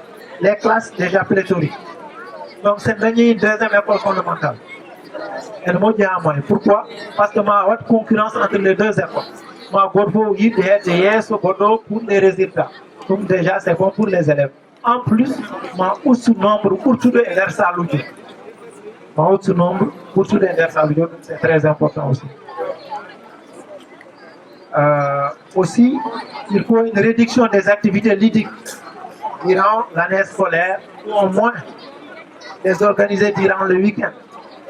Les activités ludiques, c'est-à-dire que vous dites, bien que vous non, mais Gousten figure de activité de figure de année scolaire. So, vous avez considéré le temps de figure de yon wade et week-end. Vous avez vraiment ousté. Yon wade et week-end. Il gagne toujours un établissement collège moyen. Voilà, donc il faut que nous fassions les matérialistes disaient qu'on ne pense pas de la même manière selon qu'on vit dans une zone ou dans un pays. Et Dieu dit qu'il y a un adapteur de programme, étant donné que l'heure avance une feuille. Donc, il y a beaucoup les réseaux sociaux, on a une introduction. Quand on a fini ce gagnant, il y avait un temps de une intervention, c'était 8 ans qui va avoir une intervention pour mettre concrète dans le modèle. Merci, Andjara. Donc, on a une définition des qu'est-ce qu'un réseau social et ensuite donner quelques idées de quelques avantages, quelques inconvénients et qu'est-ce qu'il faut, on va dire, craindre de certaines façons d'utiliser les réseaux sociaux. Et on va aussi essayer de donner une explication rapide de comment détecter ce qu'on appelle les fake news. Parce que les réseaux sociaux, mais notamment utilisent l'Afrique, WhatsApp n'utilise dans le pays. Généralement, il y a des informations qui circulent, c'est des fausses informations. Comment ça des informations et WhatsApp par exemple, et Facebook, nous allons rapidement, c'est une information, c'est une information fiable ou pas. c'est-à-dire information, voilà, information voilà, on va dire. Donc en réseau social, on peut le définir comme un groupe d'applications en ligne qui se fonde sur la philosophie et la technologie du net et permettent la création et l'échange de contenu généré par les utilisateurs. Donc en fait, quand Yimbe utilise le réseau social, quand il crée ce contenu, quand il alimente ce contenu dans l'application. Donc généralement, la définition d'un réseau social. Contenu bon alimentation pour Yimbe utiliser le voilà créer le mot.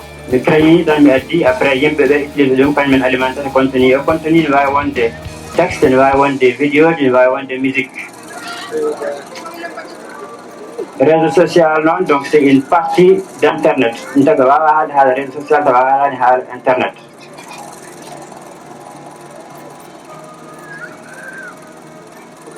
Notamment, à la fin, on va revenir sur Internet pour voir que le réseau social, on l'utilise, mais on peut aussi utiliser Google et faire des recherches, des moteurs de recherche pour apprendre, faire des e-learning et d'autres choses. On peut distinguer principalement 4 types de réseaux sociaux. Il y a les outils de publication. Par exemple, Wikipédia ou bien des blogs. Donc Wikipédia, pour un grand dictionnaire sur Internet. Internet, il faut faire via les Wikipédia, une définition. Par exemple, il va y avoir à la Wikipédia, Wikipédia, définit ça, c'est quoi Tokomadji? Donc Tokomadji, c'est un village qui se situe par exemple à 60 km de Keiji, la population est telle, 2000 personnes par exemple, et il met un petit rappel historique de la création du village et tout ça. Donc on Wikipédia, toute personne peut venir ajouter des définitions, ajouter des articles. Donc, nous avons un outil de publication. Deuxième type, on a un outil de discussion. Par exemple, Skype. Voilà ce qu'on appelle Zoom. Donc Zoom, ça va parler à beaucoup de gens qui sont dans la commission des 72 heures parce que tout le monde utilise un nom pour faire nos conférences téléphoniques. Donc, mais en France, c'était difficile de se voir tout le temps. Des réunions téléphoniques, on utilise un autre Zoom pour voir des réunions à distance, pour pouvoir le module et puis on peut se parler. WhatsApp aussi, c'est un outil de discussion. Google Hangout, Viber, Messenger, tout le monde des outils de discussion. Troisième type de réseaux sociaux numériques de contact. Donc, c'est des réseaux sociaux numériques de contact. Comme ça, le bail, le diem, bembela, et un gang de mise en relation. Le bail, c'est un réseau social généraliste ou professionnel. Généraliste, ou Facebook, ou Twitter. Professionnel, ou LinkedIn, ou Viadio. Professionnel, on fait surtout au Bangal Ligue.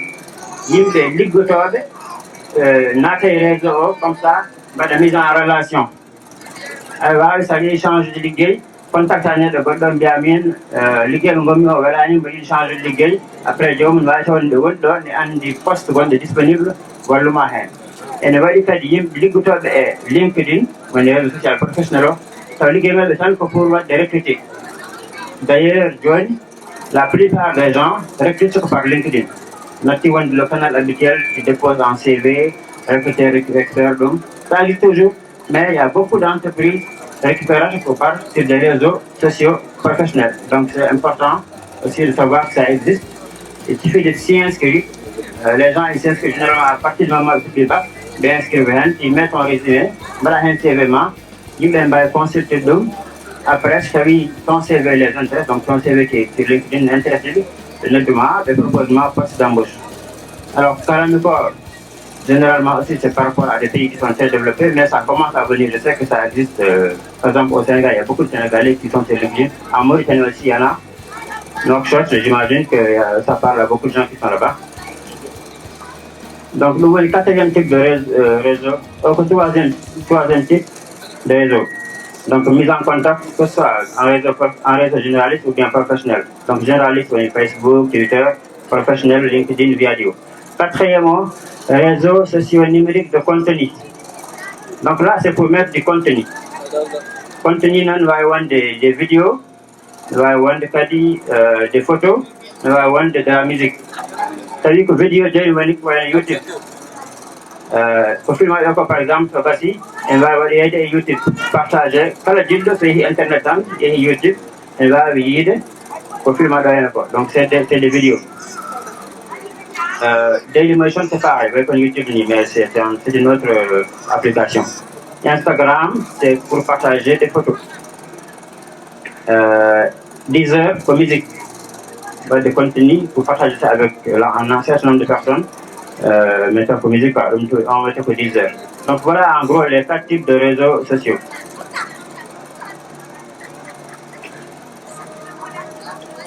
Donc maintenant on va enchaîner un peu pour généraliser un peu. Donc on a dit que les réseaux sociaux vont faire Internet. Donc Internet est le réseau informatique mondial accessible au public. C'est un réseau composé, on va dire, de plusieurs millions de réseaux qui peuvent être publics ou privés, universitaires, commerciaux, gouvernementaux.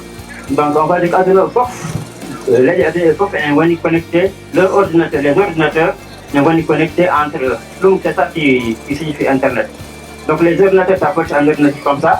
On va avoir des gros serveurs, des ordinateurs qui sont très puissants, qui sont hébergés dans ce qu'on appelle les data centers. Donc ils vont connecter entre eux et ça crée Internet. Alors on va utiliser une petite partie et un réseau, on a intranet, on privé.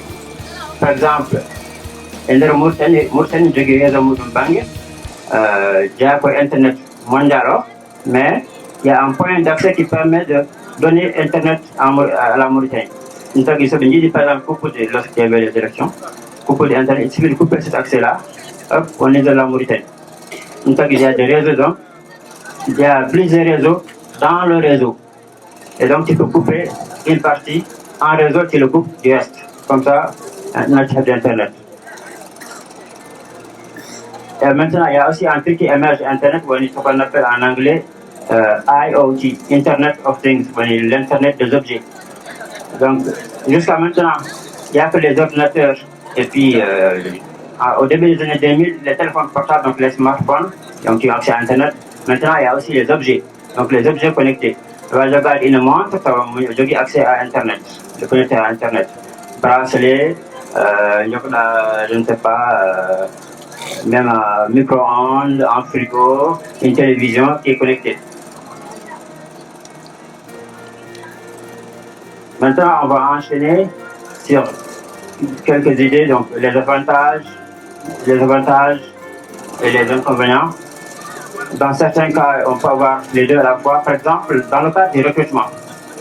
Donc, dans le cas du recrutement, pour le candidat qui va être recruté, l'avantage d'utiliser les réseaux sociaux, c'est qu'on va y renseigner. Il faut se renseigner sur les employeurs pour les connaître.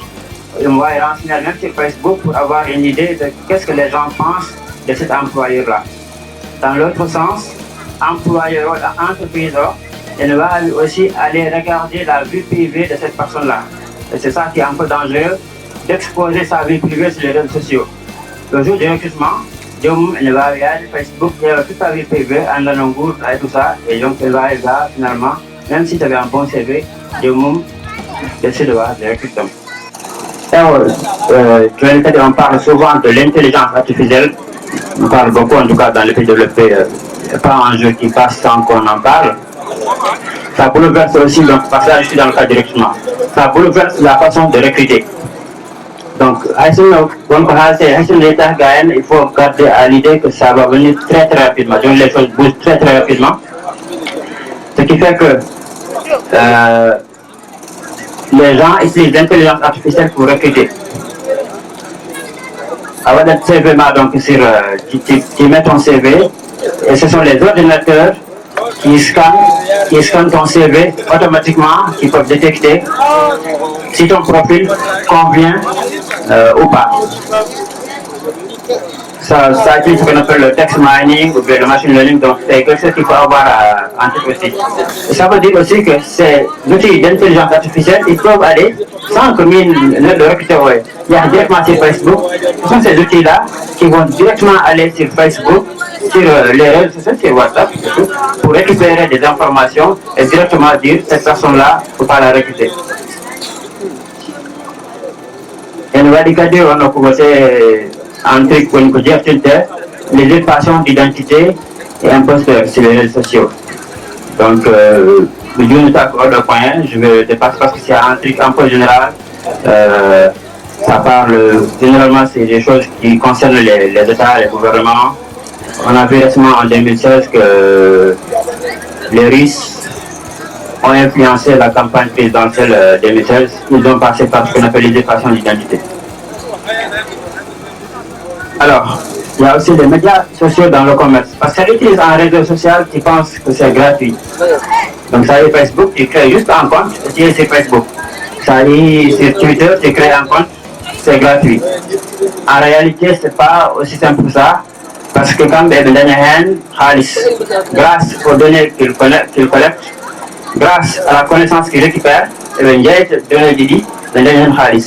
donc des sociétés comme Facebook disposent des tracteurs sur la plupart de leurs sites web et connaissent les intentions d'achat. C'est-à-dire, avant même de faire de rouler, qu'est-ce que tu vas acheter? Voilà, que tu as des votes, qu'est-ce que tu vas voter? Est-ce que tu vas voter pour Razwani? Est-ce que tu vas voter pour Biram? Est-ce que tu vas voter pour Khan? Avant même l'élection à Guinée. Et ça, c'est grâce aux informations qu'ils ont accumulées. Donc, plus tu donnes d'informations, plus tu les enrichis, plus tu exposes ta vie. Une fois que tu as de foot en notification, toutes les informations, il faut voir des réseaux sociaux, il faut avoir des haines.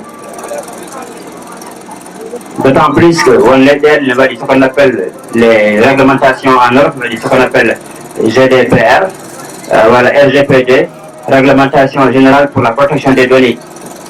Donc, les entreprises sont obligées à respecter certaines conditions pour les données que les personnes aiment déjà les réseaux sociaux. Pour l'instant, à la ligne route, donc il faut encore faire plus attention. Aujourd'hui, on va parler d'un point dont je vais parler à l'introduction. Comment détecter les fake news? Donc, l'information est au moment où WhatsApp, par exemple, il circule. Quelqu'un peut transférer le code, il circule à Sarah et partout. Donc, ça a dit information, par exemple, WhatsApp, avant même de transférer, moi, tu peux là d'abord. Tu regardes d'abord, vérifier est-ce que l'information est au bon moment. Ça veut dire, par exemple, à une image. À une image forte de WhatsApp. Alors, est-ce que l'image est image authentique ou pas?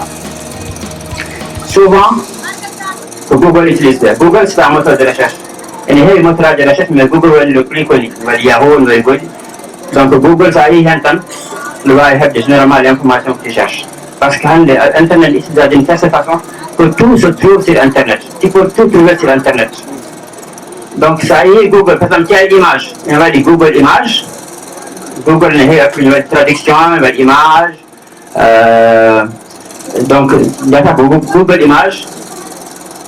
Sélectionner. Alors, ce que je veux dire, c'est peut-être que certains peuvent prendre des notes, ou alors, en tout cas, quand on va réécouter, on pourra pouvoir faire ça de façon plus détaillée. Donc, sélectionner le petit appareil photo et l'onglet Importer une image. Donc, tu vas d'abord mettre en fait l'image sur ton ordinateur. Et puis tu importes l'image. Ensuite, choisissez fichier. Vous pouvez glisser, déposer directement l'image depuis votre ordinateur jusqu'à la barre de recherche. Donc, tout ça, c'est juste vous dire que cette image est Google. En fait, Google Image. Après, tu dis à Google de faire le travail.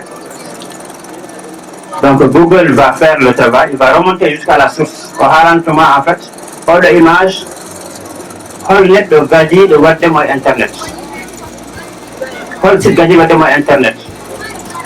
Par exemple, enen eɗen mbawi wadde ɗo hen en joyi, tu as pris des photos ici, fami, avec les sondes, tu as pris des photos, tu les as mis sur Facebook. Après yimɓe woɓɓe ƴetta photo ɗe ɗe change ɗum mbaɗ ɗum banggue goɗɗo. Ça va être le Google Images. Il va remonter à la source, il va te dire c'est pas ça qui est la vraie image en fait. Ça, c'est l'image qui est trafiquée. L'image originale, c'est celle que tu avais prise en telle date, tel lieu. Donc c'est comme ça qu'il va procéder pour détecter, pour te montrer la vraie source. Google, en fait, comme la plupart des choses, en fait, Google, il accède à tout. Et du coup, ça, il va aller chercher, en fait, il a à sa disposition toutes les informations. À chaque fois qu'une information a été mise sur Internet, on dit endroit. Donc, en même temps, il faut comparer les images. Donc, on dit les mêmes images qui sont répétées, mais en fait, c'est une image qui dérive de l'autre image qui a été mise sur l'autre site. Nous avons relativement la source. Là, tu vas pouvoir savoir si c'était une vraie image ou pas. Donc, maintenant, côté image, on va dire que d'autres façons pour les vidéos, je ne vais pas détailler ça, mais il y a YouTube Data Viewer. YouTube Data Viewer, ça permet aussi de vérifier les vidéos. Comme Google Images pour les images, YouTube Data Viewer, ça permet de le faire pour les vidéos. Donc, tu as une vidéo, est-ce que la vidéo est authentique ou pas. Tu peux faire de la même façon. C'est-à-dire qu'au texte, c'est-à-dire qu'au texte, par exemple, WhatsApp, texte Winda Hen, il y a un de WhatsApp que je peux faire mouder, ça va là quand je peux faire ça, il faut que nous que donc, tu prends le texte et tu le mets directement sur Google. Généralement, le texte, par exemple, en 2015, on parle de la même chose. En 2013, on parle de la même chose. Donc là, tout de suite, tu sais que c'est faux. Donc, le texte, tu prends juste le texte et tu le mets sur Google, tu fais une recherche, il va te sortir en fait, parce que Google va faire une recherche et il va te sortir les sites les plus fiables. Donc, si tu regardes la première page, ce sont ceux qui détiennent la vérité en quelque sorte.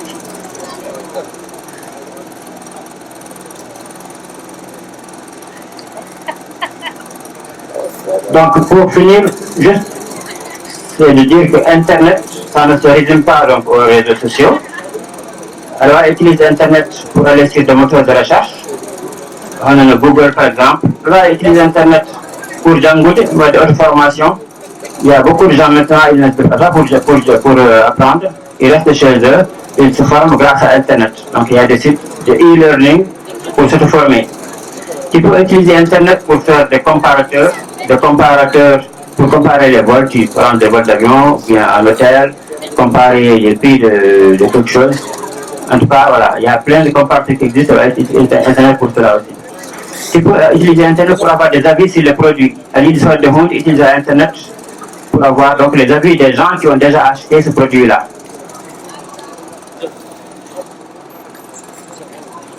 Donc voilà, c'était ça le dernier point. Maintenant, il y a des gens qui ont des questions ou bien qui ont des expertises sur la ligne. Ce sont en tout cas les interventions, vos interventions sont les bienvenues.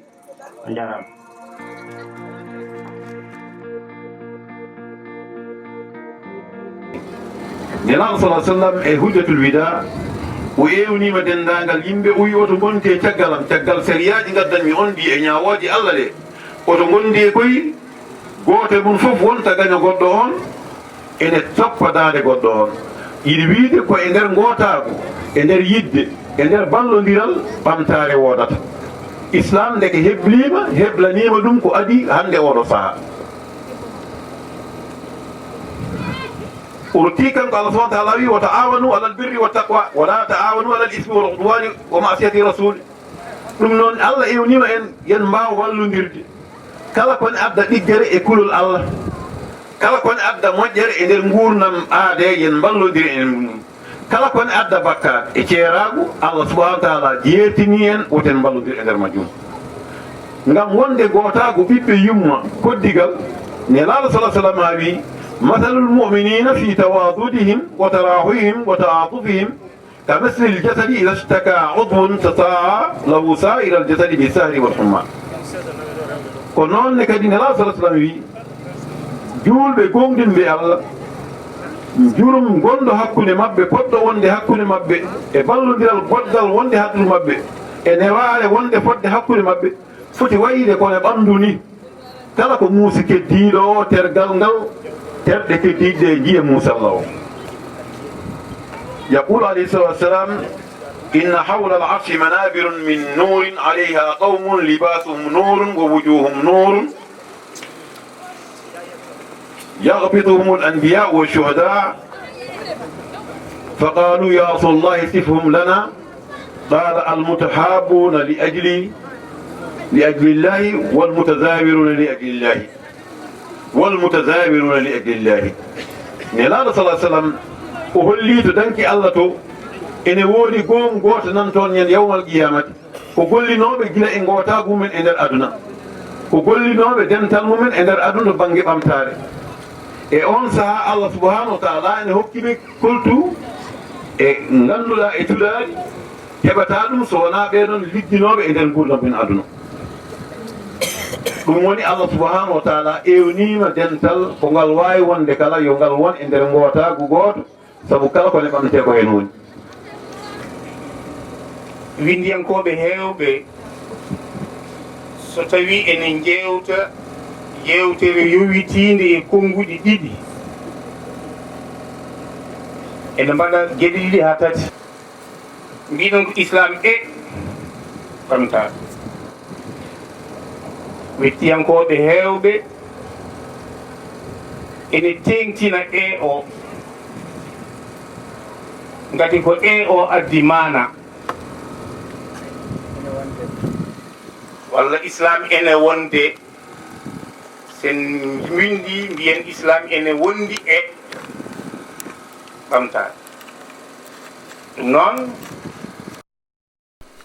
en ƴeewat jowitogol konngol heen fof e dow gongol ngol ƴe nganndu islam luundaki ɓamtare kono holko juulɗo o foti ƴettude walla ƴoogde walla jikkude e ɓamtare ha wasa luundade ngannduɗa o huli Allah ko gueɗal Allah ngal o totta ɗum taw o woofani ɗum e banggue ɓamtare makko e aduna gati Allah wi wala tansa nasibaka fi dunia tahid ma ataka Allahu daral akhirah wala tansa nasibaka fi dunia wallahi ila akhiril aya ɗum noon julɗo yo wat pecce ɗiɗi yo andu koye laakara ne fadimo kono no andir laakara ne fadimo fof woto yejjid gueɗal makko e aduna kono holno julɗo o ƴettirta gueɗal e aduna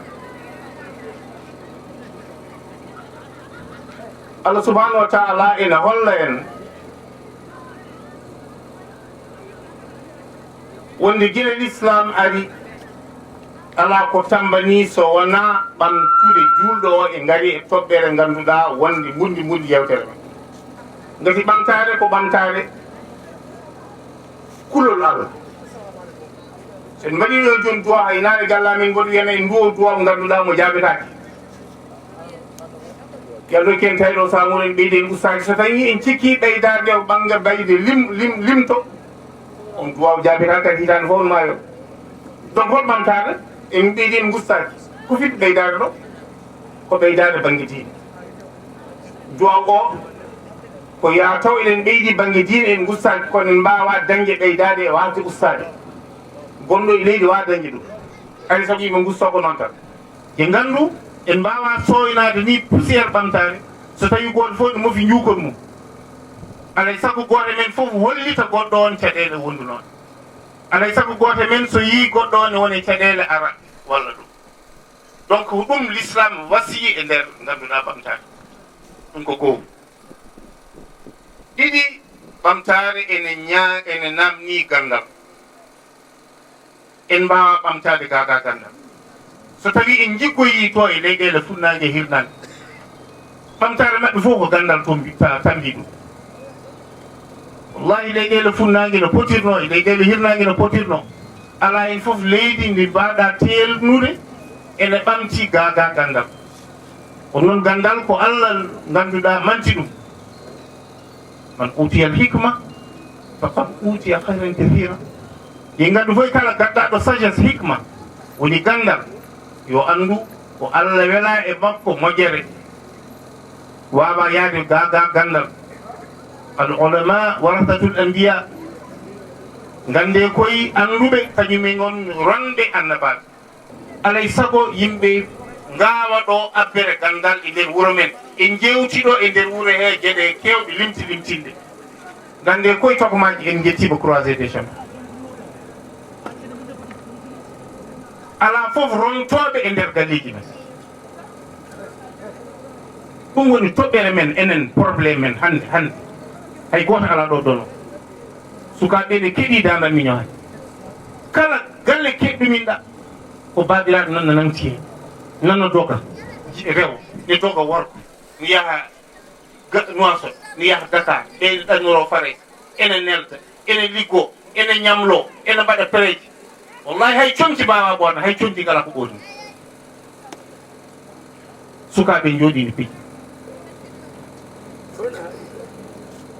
sehilam Ousmane Ba mi wi noon kam Amadou Bayla wonno maire Guédé Chantier professeur anglais université Cheikh Anta Diop de Dakar wi kam ceerno Diallo mbimina o wi andu koye bone waɗi mbimi ko addi ɗum o wi ene jibinama e tibaji mbimi aha ko gonga wallahi koye tiba min de jibinani en battine terrasse uji mbimi yettude Allah gonga en battine terrasse uji o wi sa renaki sukaɓe men jibinama e terrasse uji battinta koye tibaji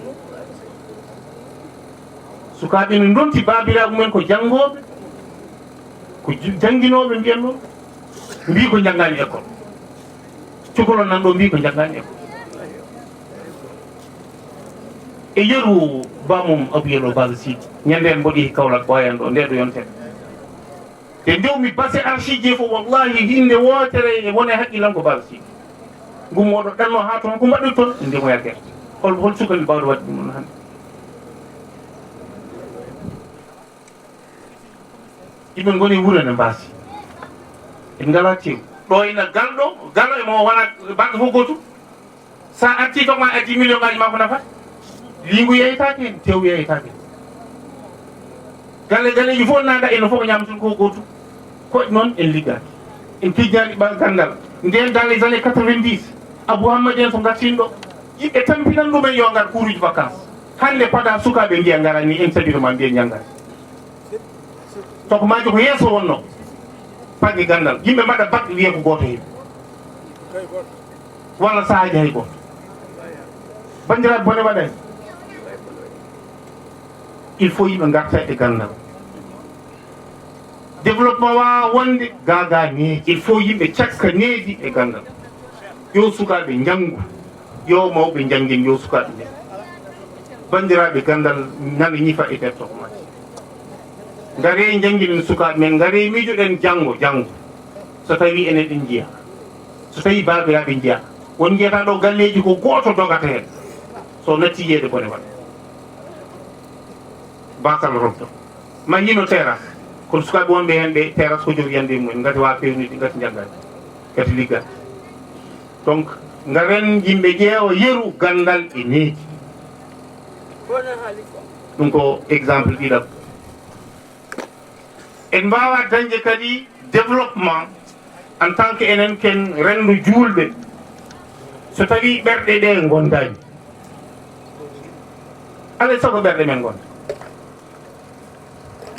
sibu ko ɗum woni ɓamtare ko ɗum ɗo woni ɓamtare ɗum ɗo woni développement en mbi ko en mbawa ɓamtade gaga en ndentani en mbawa ɓamtade gaga en ndentani en mbawa rentude gaga en jiɗodirani en mbawa yiɗodirde gaga en ballodirani en mbawa yiɗodirde gaga en ballodirani te en ballodirta gaga e junjurmoɗo hakkude hen e ko ɗum ɗo woni l'islam ɗum ɗo ko ɗum ɗo woni ko Allah yamiri is amara llahu biittihadi wa taawuni bayna almuslimin ko ɗum woni ko Allah yamiri wonaha an istiqaqi waltafarruqi walmaadat ɗum tan woni l'islam Allah subhanahu wa taala o yamiri men ko yen ndentu yen gon neɗɗo goto yen ballodir o haɗi men ko ceegotirde ko sarodirde ko añodirde dalil mum ko Allah subhanahu wa taala o wi واعتصموا بحبل الله جميعا ولا تفرقوا الله سبحانه وتعالى يقول جاب قلت له ونفف جاك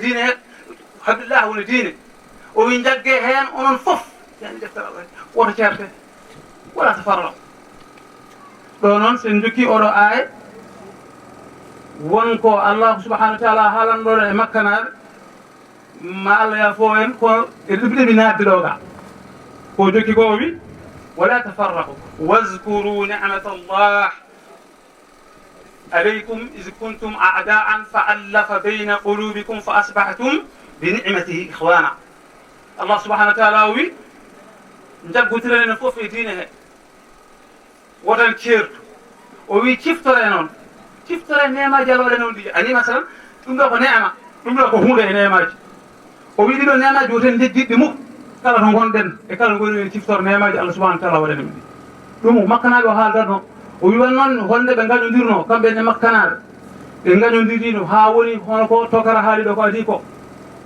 gacce jaltiɗe ko yarde sanga woodi ko ubbude ɓiɓɓe rewɓe woodi jurum ala hakkude mabɓe ɓe jeehi haɓe tolnima e oɗon degré ha Allah subhanahu wa ta'ala wi kuntum ala shafa hufratin min annari fa anqadakum minha ɓe jaadi haɓe goni e oɗo bonan Allah wi gonɗon koye tondu jeyga jahannama Allah dandimon hen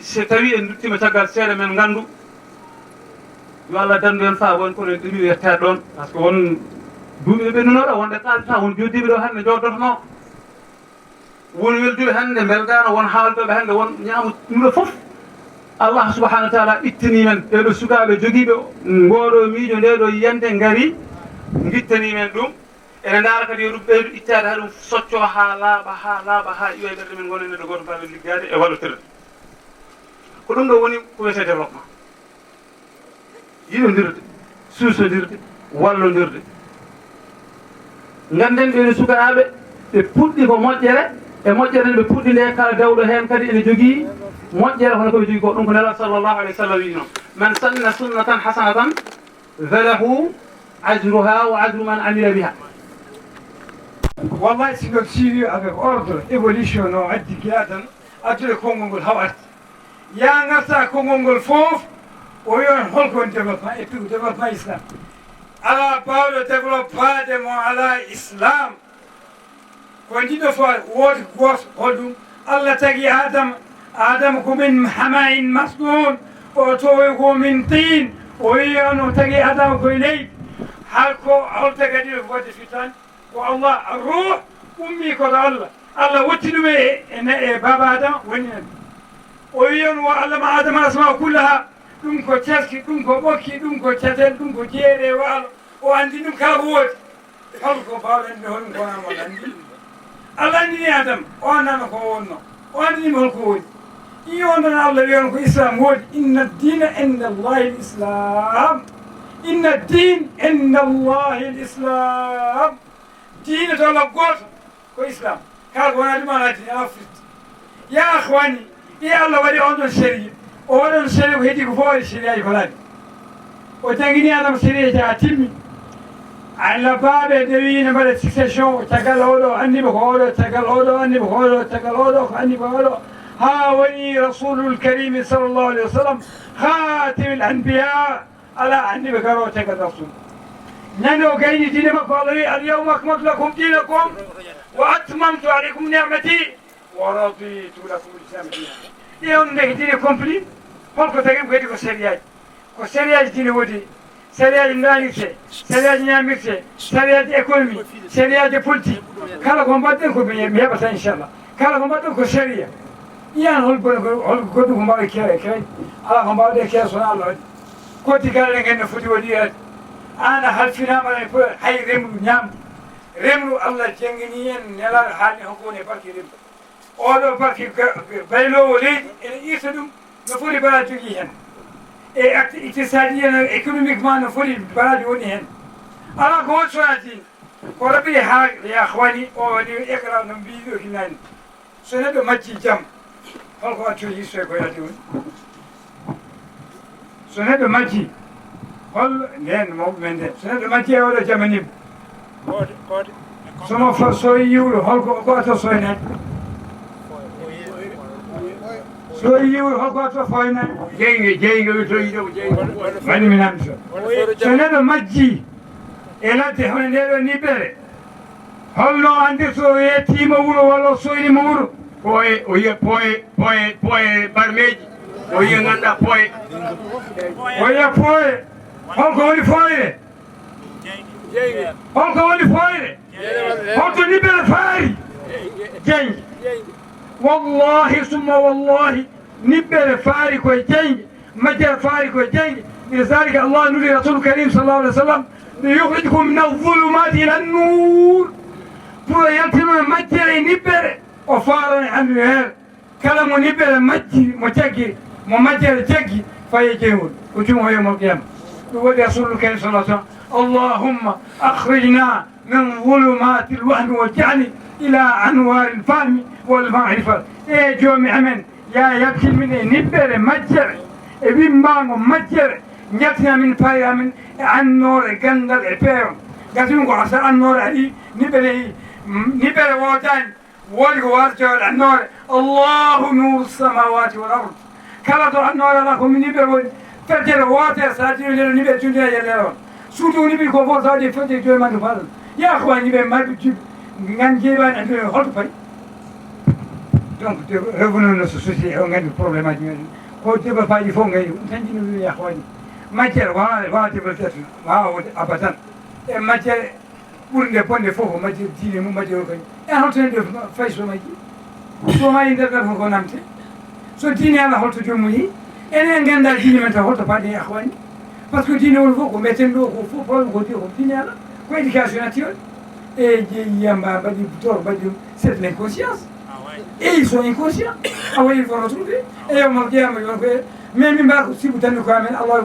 ko qu anfusakum wa aleykum nara dande koye moye reskumu jeygol haade économie had développement c'est ça le développement ƴenne ɗum so wawa ɗum wona ko rasul sallallah alih w sallam kala so hoyre allahumma inni audubika min alhammi walhasan walajz والكسل والجبن والبخل وغلبة الدين وقهر الرجال يهودي ودينو جميع العلماء ندندني tout ce qui est les causes de sous-développement que dit le diable الهم والحسن بعدين يعني l'insouciance et tu as les himme et sunu kodum himme et sunu kodum adana pauvreté himme ka no ka jera hun tanal himme anda hebe pudoda al suni awawa hay fuɗɗal gueɗe gotel gomloɗa dewɗa ajj woni la paresse al ajj al kasal ha gamel holgal